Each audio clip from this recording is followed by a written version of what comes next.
Hi, everyone. I'm Christine Drittman here with Social, which I am bringing to you live every Friday at 12 noon Eastern Time, much like today.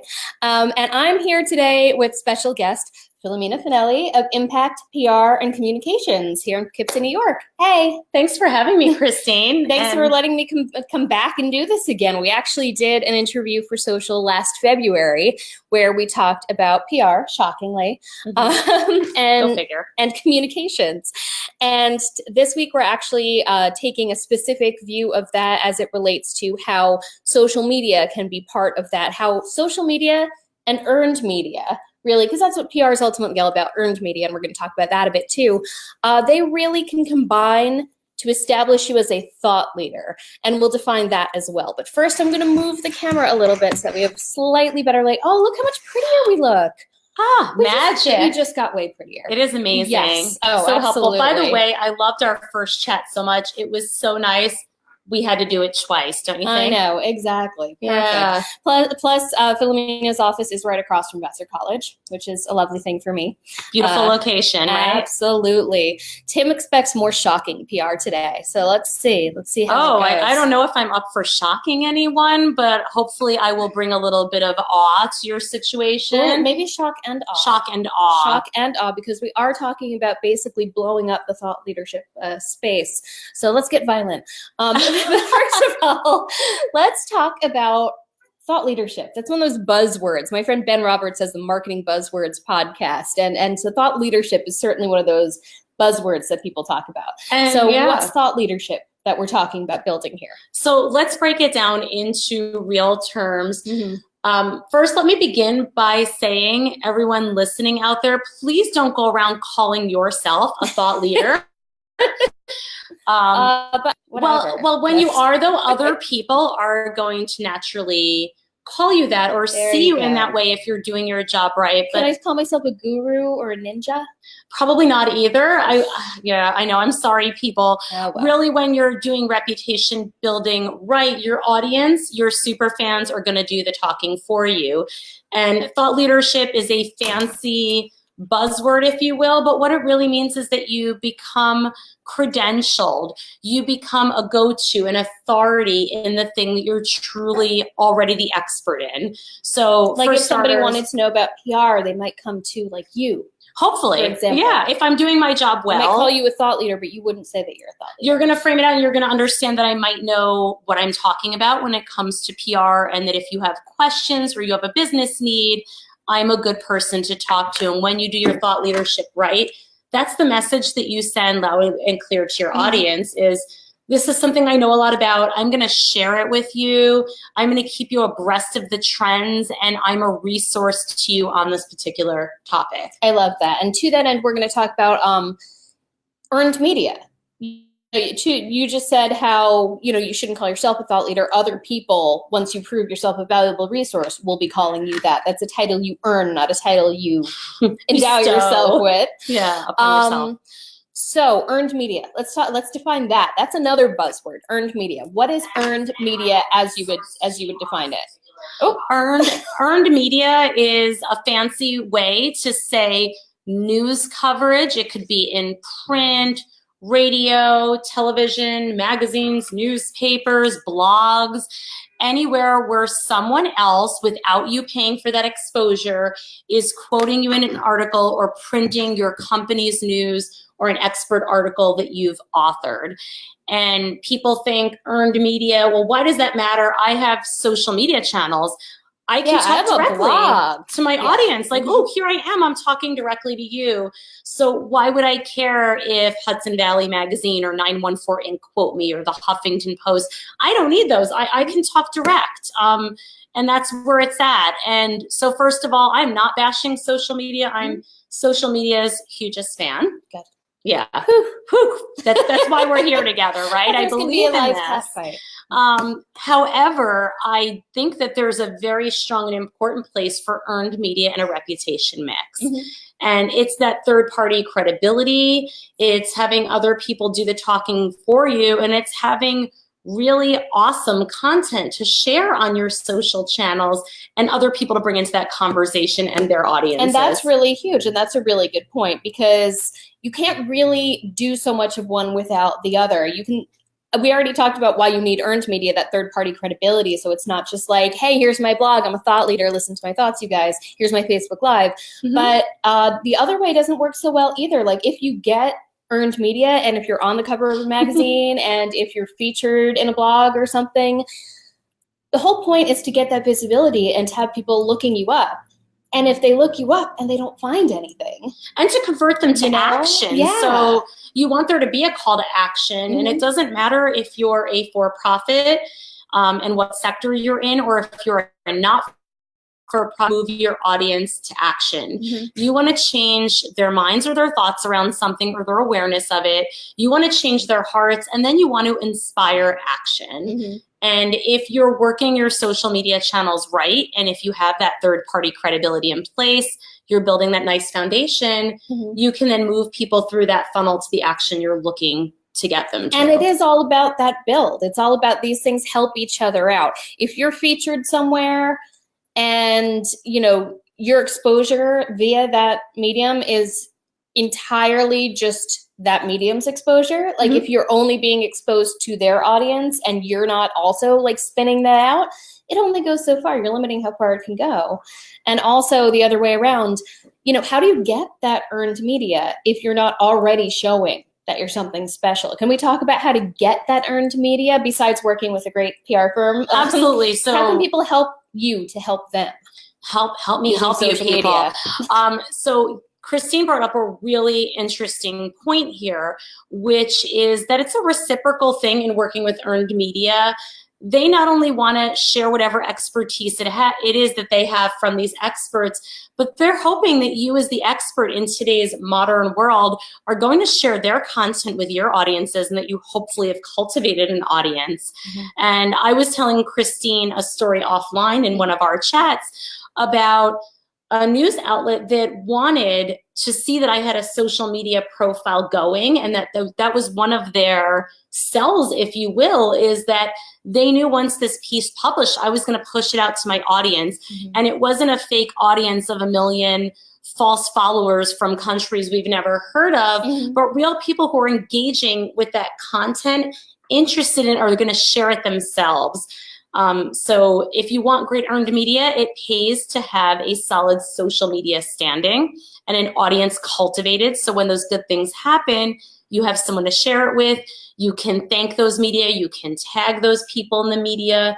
You're going to widen your reach, and you're also going to serve it right up to the audience who might be interested in that content, but maybe they didn't see it yet. Absolutely. And it all factors into that know, like, and trust factor also. For those, again, I'm talking buzzwords, we're marketers here, but you know, obviously people have to find out about you first, so then they know about you and they get to know you better. And then hopefully they come to like you and your brand and what you do. And eventually they come to trust you and your brand and what you do. And that's why they buy from you. People buy from people and services and companies that they know, like, and trust. And all of this really builds upon each other. It's all parts of the puzzle you can get in there. They sure do. And they want to feel familiarity with people in their buying decisions. They want to feel resonance with the why behind what you do and why you're doing it. And they want that deeper behind the scenes look that social media and earned media provide. It helps give them security in their buying decisions. So what are a couple of the key things that people can do on their social media to both attract and get the most from earned media? So suggestion number one, and it's the simplest one, but the one that people overlook the most, is to engage with others on social media. Don't just post about yourself all the time. Like other people's content, comment on other people's content, reply when someone posts on your page, engage in a two-way discussion, because social media is supposed to be social. Yeah. But a lot of brands miss that, and they're like, well, I'm putting things up, but people aren't engaging. And often those are the people that aren't engaging back with others in their space. Affiliating with other thought leaders by sharing their content or commenting on it gives you, a friend of mine, Tom Langan, who does video, mentioned something called the halo effect the other day. Yes. Shout out to you, Tom, from Talix Media. I so agree. It's so important to get that halo effect. By us hanging out with each other, we're underscoring one another's expertise.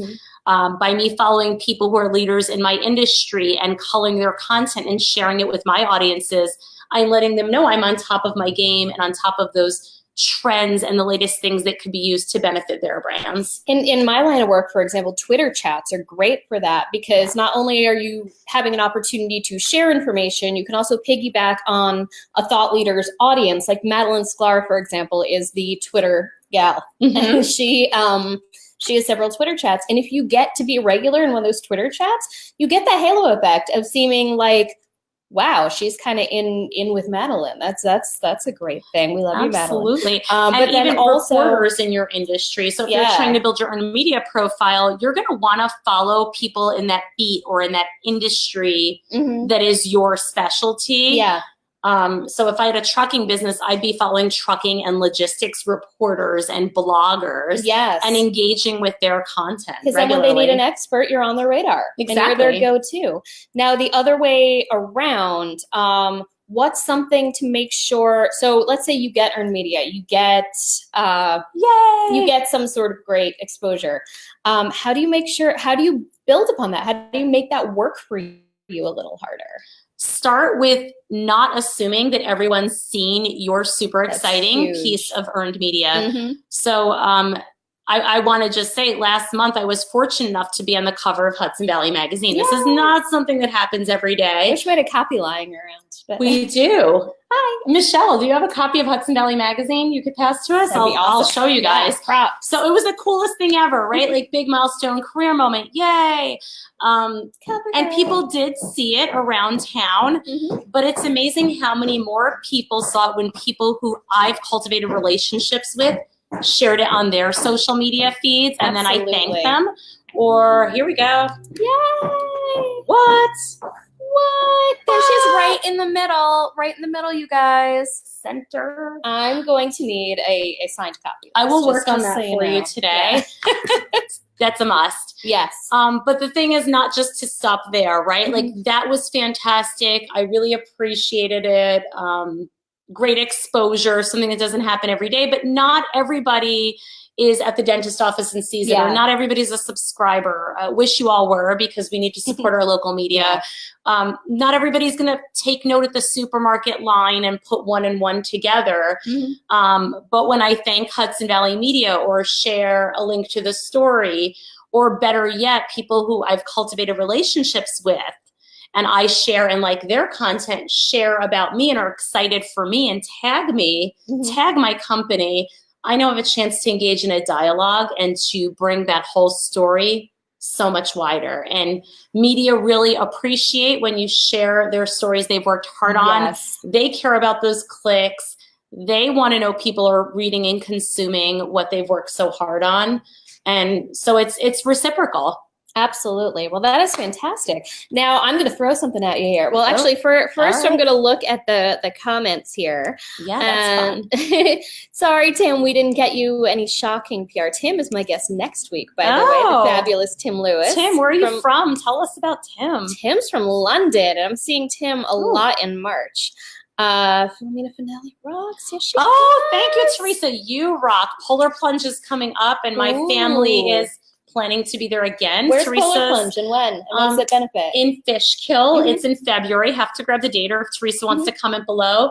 But our family takes part every year. Teresa works for Special Olympics New York. She is a rock star in her own right, and enormous amount of funds are raised for Special Olympics New York every year, and we love to support. Oh, that's fabulous. I'll give a shout out to my friend Barbara's Penguin Plunge here in Rockland. That happens in March, and that's to benefit some sick local kids in our community. So great. All those things are always great. And we always do the plunge with my cousins, Rob and Christy Schweitzer. So if you're out there watching Rob or Christy, we will join you again this year. And do we know who Tim Lewis is? I do. Tim Lewis is from, he runs Stoneham Press Books. So that is a self-publishing outfit, and he's fantastic. And we're going to be talking next week, next Friday, right here, 12 noon Eastern Standard Time on Facebook Live. Tim and I are actually going to be talking about, to your point about how, why we still need traditional media exposure, even though we can just write a blog or have this online exposure. Books, having written a book, an actual hardcover book people can hold in their hands, you would think it wouldn't matter as much or even hold as much credibility now that you can just publish it yourself. It doesn't necessarily mean a publishing house took a chance on you, but it means more in some circles now to have that book to lend credibility to you. There's a lot of speaking. I'm trying to get more into speaking. You guys. After speaking to a big audience of 450 at Inbound. Good stuff. So incredible. But congratulations. Thank you. But there's a ceiling now as to how far you can get with speaking if you don't have a book. You do need it just a book. tells people. So Tim and I are going to talk about that, why having a book still matters. Tim, I will practice what I'm preaching in this live here. Expect me to be on checking you out on Facebook Live next week because I agree with you. Books are an important credibility builder, just like earned media, thought leadership. And that earned media ties so closely to social these days. I just want to bring up another point. You can blog, you can be on LinkedIn and use LinkedIn Publisher to put out your own articles. You can use Medium. I'm a fan of all of these things. I practice them myself, and it's just another layer on top of being quoted in news articles or profiled or in magazines or TV or and radio some of them interviews. are coupled. Forbes Online has some contributing bloggers, and that is an accomplishment within itself. It's not like anyone can do it. It's a program. So Dan Gingiss is one of those Forbes Online bloggers, and he profiled my talk at Inbound for Forbes Online. That's amazing. And it's mind-blowing because now I can say I was in Forbes. Am I in the print magazine? No.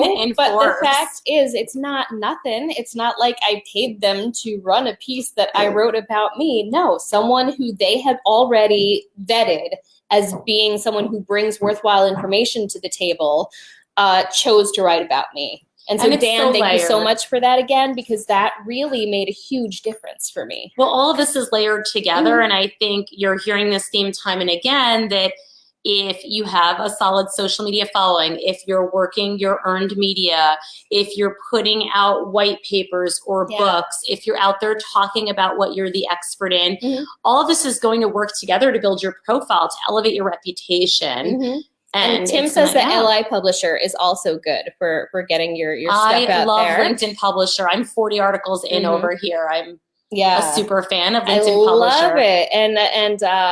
And books are an important credibility factor too, says Stephanie, from Lights, Camera, Video, Lights, Camera, Live. I'm so sorry, Stephanie, but tell us what lights and cameras you have there, Stephanie. She is an amazing leader in the Facebook Live space, among other things. And hello, Kate. I see you over there. How are you? So we've got also all sorts of great people agreeing about third-party endorsements just being such an important thing. And so now I'm going to do something that I didn't announce. So I am taking a leaf from the book of several very engaging. Why can't I hide this little thing from Kate now? Where's the Kate thing? Why is it not going away? Boop. Bye. Okay. Bye, Kate. So I'm going to take a leaf from the book of several very influential hosts. Craig Kilborn, the original host of The Daily Show, had a segment he called 5 Questions.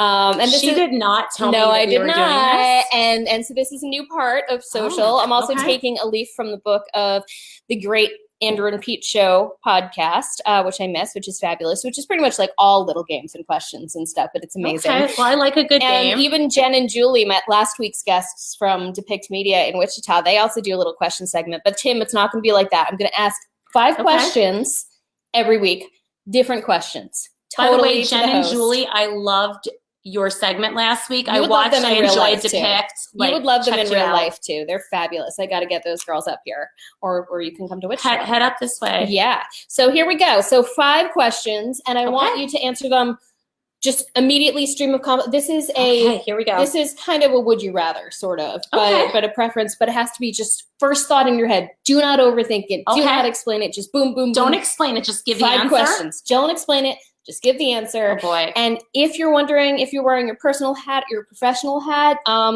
professional hat preferred, but go with your gut. Okay. 5 questions. Ready? Okay. Ready? First thought. Pressure's on. Okay. Twitter or LinkedIn? LinkedIn. Interview or profile? Interview. Newspaper or magazine? Magazine. Vassar or Marist? Marist. Oh! Sorry. Captain America or Tony Stark? Captain America. All right. Acceptable. Okay.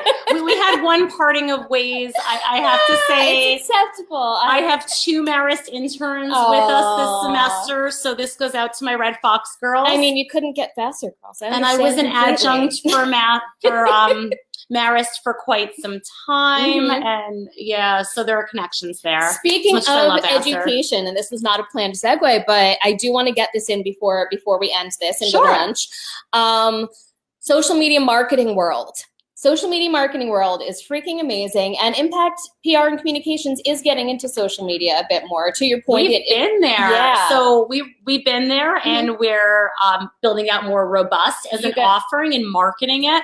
But we wound up doing it as a natural progression of what we do because we really strongly believe in the interplay. Well, you guys need to come out to Social Media Marketing World in San Diego in March. This is one of those things, I'm going to put my affiliate link in the comments, and I fully cop to that. But this is one of those things where the reason I have an affiliate link is because I've been telling everyone I know about this for 2 years now. Wow. And finally, I was like, I might as well get one of those. Because I go every year. It is mind-blowing. It is life-changing. You learn from so many incredible people. It's ridiculous. And the relationships you make are life-changing. A lot of the people who have been watching today are people I know because of Social Media Marketing World. It's a supportive family. It's like summer camp and a family reunion and all this stuff at once. Even your first time, because the first time you go, like within a few days, you feel like you've known these people forever and you learn so much stuff. So I really actually, even if you don't use my affiliate link, come hang with us or like send some of your people to come hang with us in San Diego in March, because it's a terrible location too, San Diego. Oh my God, March. it's torture. It's absolute torture. I feel so bad for you. You know, I have to wear sunglasses. It's very tricky. You know, I can't really layer. But the fact is, it's amazing. To Paul's point, I did meet Paul there. Hello, Paul. I haven't met you yet, but hello. Yes, Paul is going back, Tim, because if he didn't, we'd track him down and beat him with sticks. So everyone, I am going to put my affiliate link for Social Media Marketing World in the comments. I'm going to put my link to next week's show with Tim Lewis talking about books in the links. And in the meantime, I am so happy that I had some time here with Filomena Fanelli, cover girl. From first and last time probably there. Doubtful. Cover girl of Hudson Valley Magazine, because you were one of the top women in business. You've been 40 under 40. You've been all these great things, and I am so excited that we know each other. Thanks. Well, to the point of today's discussion, it means so much more when other people say those things about you. So I'm just grateful. Awesome. That other people are taking note of what we be doing quietly anyway over here. So, that is very true. Yeah. Awesome. Not that I'm really that quiet. I've been told I'm not. Aw. Well, why be quiet? Yeah. You know, why hide your light beneath a bushel? Yeah. You know, shine it out. The world needs it. I am Christine. Oh, yeah. Before we go, we are ready. Rock 2019. Woo! Rock. I'm Christine Gritman, coming at you live every Friday at 12 noon Eastern Time. And thanks for joining us. Thank you. Bye-bye.